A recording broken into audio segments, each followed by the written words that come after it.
Según la lógica de la evolución sí, porque se extinguieron. Y es que en la naturaleza solo hay dos formas de estar, y es vivo o muerto. Las especies solo pueden estar vivas o extinguidas. A lo largo de la historia se han extinguido la práctica totalidad de las especies y ya no forman parte de la biosfera. Ese sentido han fracasado. Y es así de implacable la lógica de la naturaleza. Toda especie desaparecida pues estaba peor adaptada que la reemplazó. En ese sentido sí son inferiores en términos evolutivos. Es que el concepto de superioridad, si lo planteamos fuera de ese contexto de éxito o de fracaso, pues habría que definir qué se entiende por superior e inferior. Ahora sobre la marcha me estoy acordando, y me acuerdo con frecuencia de Darwin a este respecto, y Darwin se hacía una pregunta y decía, ¿son inferiores las especies, por ejemplo, los árboles de Australia o la flora australiana a la flora europea? Y se contestaba y decía, ¿cómo saberlo? Así a priori, ¿cómo saberlo? Lo único que se puede hacer es trasplantar especies europeas a Australia al revés y ver cómo les va.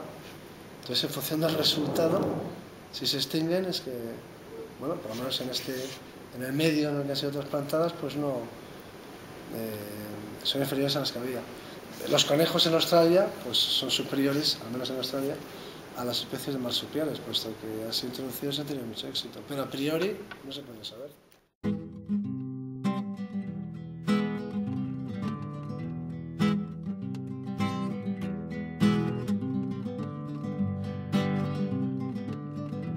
No. Yo creo que en Europa, desde luego, no tenemos ningún ejemplo de hibridación, claro. El agarbello, por ejemplo, que se menciona, ni siquiera en las publicaciones científicas nunca se ha planteado como un híbrido. Pero quiero decir, este es un caso de extorsión mediática, vamos a decirlo así, con cierta responsabilidad por parte de los investigadores también, de la noticia científica. Porque nunca se dijo que ese niño tuviese un padre neandertal y una madre cromañona o al revés. Lo que se dijo es que pertenecía a una población que miles de años antes había, bueno, absorbido algunos genes neandertales. Entonces, es muy distinto de lo que la gente piensa que se está contando. La gente cree que este niño, que se le ha llamado incluso en algunos medios el hijo del amor, hijo natural, bastardo, etc., porque se ha llegado a establecer la percepción, la gente corriente que se interesa por esos temas cree que era un hijo de padre neandertal y madre sapiens. Bueno, eso no ha estado nunca en las publicaciones científicas. Lo que se decía era una cosa tan alejada de esa que prácticamente no tiene nada que ver. Lo que se decía es que en esa población, es una población de hace 25.000 años, garavitiense, supuestamente los cruzamientos, es una población sapiens, que habrían incorporado algunos genes neandertales por algún cruzamiento, siempre a pequeña escala, pues a lo mejor 5.000 o 7.000 años antes. Pues, entre esto y lo de el niño híbrido, pues hay un abismo de distancia.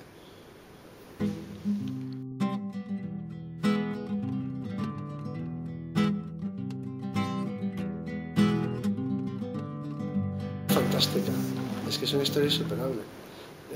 A nosotros nos gustan tanto las historias de ciencia ficción en las que imaginamos un futuro en el que se encuentren dos especies humanas, dos especies inteligentes, una humana y otra extraterrestre, y da pie a que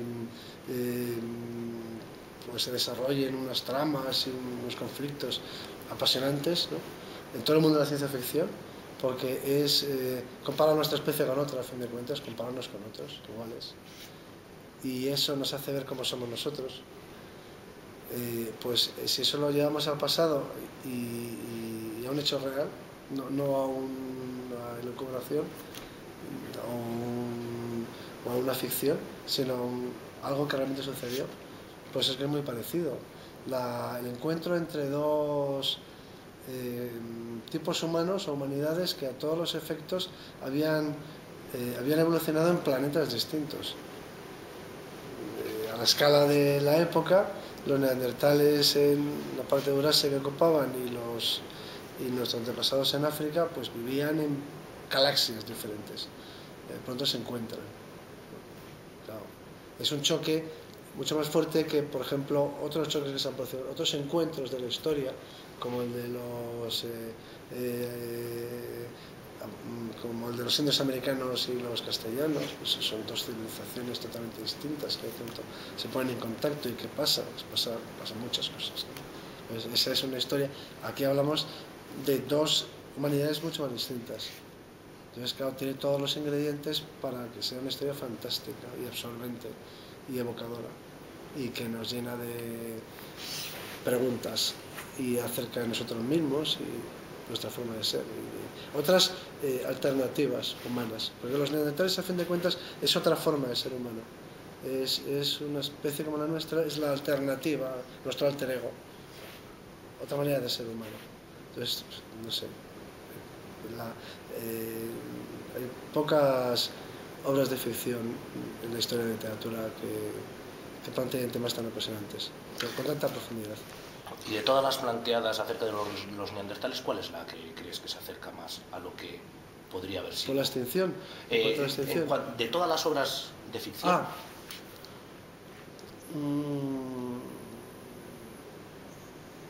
Todas las que yo recuerdo son hijas de su tiempo. Quiero decir que tienen la gran virtud de que reflejan lo que la ciencia pensaba en su día acerca de los neandertales. A mí me gusta mucho, porque a mí me influyó mucho en mi infancia, me gusta mucho La Guerra del Fuego, porque es una obra que es contemporánea del descubrimiento y estudio del hombre de la Sapienza, del esqueleto neandertal completo. O sea que refleja lo que pensaban los científicos en aquel momento. En ese sentido es magnífica. No tiene nada que ver con lo que pensamos ahora, pero es fiel reflejo de la ciencia de su época. Y las sucesivas novelas que se han ido escribiendo, para mí el interés que tienen es ese, que reflejan un poco cómo se veía entonces la prehistoria. Pero yo creo que está por hacer esa novela. A mí me gusta mucho, por ejemplo, me parece muy simpática y muy tierna, La Danza del Tigre, de Courtine. Yo diría que es la mejor. Puestos a elegir una, pues me parece la más seria. Para empezar, está escrita por un paleontólogo de primerísimo nivel y además con un gran sentido del humor, cosa muy importante. No hace falta que el que escriba estos temas tenga sentido del humor, porque los historiadores, prehistoriadores, una de las cosas que tenemos es que somos muy serios. Claro, como nos atrevemos a especular, nos tenemos que atener a los hechos y al final resultamos, pues eso, muy serios. Y claro, el humor parece estar excluido de un científico. Pero Courtine tenía sentido del humor y no se cortaba nada. Entonces en su obra hay unas gotas de humor, le da mucha gracia. Es un poco lo que tiene la versión cinematográfica de La Guerra del Fuego, la de Jean-Jacques Hano, que tiene muchos detalles divertidos de humor. Y eso pues yo creo que le da un atractivo especial. Pero vamos, puestos a elegir, quizá La Danza del Tigre.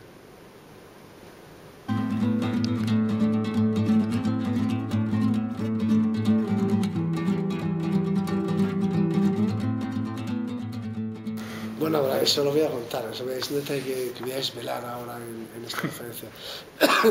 Bueno, se extinguieron en primer lugar porque llegamos nosotros. De eso de lo que yo no tengo ninguna duda. Es decir, vamos a empezar por el principio. Y el principio es ese. Si no hubiéramos aparecido nosotros, ¿se habrían extinguido los neandertales? Se podría pensar que sí. Los mamuts se extinguieron.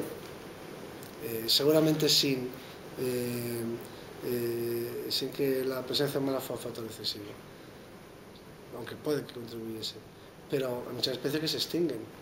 Como digo, la práctica totalidad de las especies que han existido alguna vez, pues han extinguido. Eso por una parte. En segundo lugar, hay que decir algo que la gente desconoce, y es que lo normal es extinguirse. Y que todas las especies están a borde de la extinción todo el tiempo. Esto de estar con vida, como individuo, como especie, es un milagro, es caminar sobre un alambre. Tenemos sensación de estabilidad, pero hay montones de razones por las que se puede extinguir una especie y todas están al filo de la extinción todo el tiempo, o casi todo el tiempo. Nuestra propia especie humana actual, el Homo sapiens, atravesó un cuello de botella no sé muy bien cuándo, pero mucho después de haber aparecido como especie, en el que prácticamente nos extinguimos. Estuvimos a punto de no salir de África, estuvimos a punto de no haber competido con los neandertales, porque hubo una gran reducción de la población, de la diversidad genética, un cuello de botella de selección genética, que nos indica un momento quizá ligado a algún factor catastrófico del tipo que fuera, pero estuvimos a punto de extinguirnos después de haber nacido como especie. Así que nos pudo haber pasado a nosotros, igual. Y a los neandertales les pudo haber pasado sin necesidad de intervención nuestra. Con todo y con eso, yo creo que en este caso concreto los neandertales se extinguieron porque llegamos nosotros. Con lo cual ya he eliminado la mitad de las teorías, que son las que dicen que se habrían extinguido aunque no hubiéramos llegado nosotros. Por cosas climáticas y ecológicas. Como he dicho antes, hipótesis que no parece nada descabellada, porque no hay que dar por sentado que las especies permanecen sin que son estables infinitamente o indefinidamente, que eso es lo normal en los terneros que se extingan, no. Lo normal es que se extingan los terneros que permanezcan. Así que tranquilamente se podrían haber extinguido, como se han extinguido montones de otras especies. Pero en este caso particular, yo creo que es el factor Homo sapiens el determinante. O sea que, por decirlo de otra forma, a mí me parece que si no estuviéramos nosotros, si no hubiéramos venido, ellos estarían aquí. No en este museo, porque yo creo que ellos no habrían hecho este museo. Y así es como contesta la segunda parte de la pregunta. Yo creo que los neandertales nunca habrían hecho un museo como esto. Entonces, eso que tenemos nosotros, que no se podría llamar inteligencia, pero no es inteligencia, en el sentido digamos, objetivo abstracto del término, pero es lo que nos diferencia. Esta creatividad, esta imaginación, este simbolismo exacerbado, esta forma de ser, en un momento determinado nos convino y nos fue bien. Igual que una máquina puede ser muy inteligente, procesando información, no tener esa creatividad, no tener esa imaginación. Yo creo que fue la fuerza de los símbolos, nuestra capacidad de fabular, que objetivamente no es inteligencia ni te hace mejor. Más aún, yo diría que es incluso rara.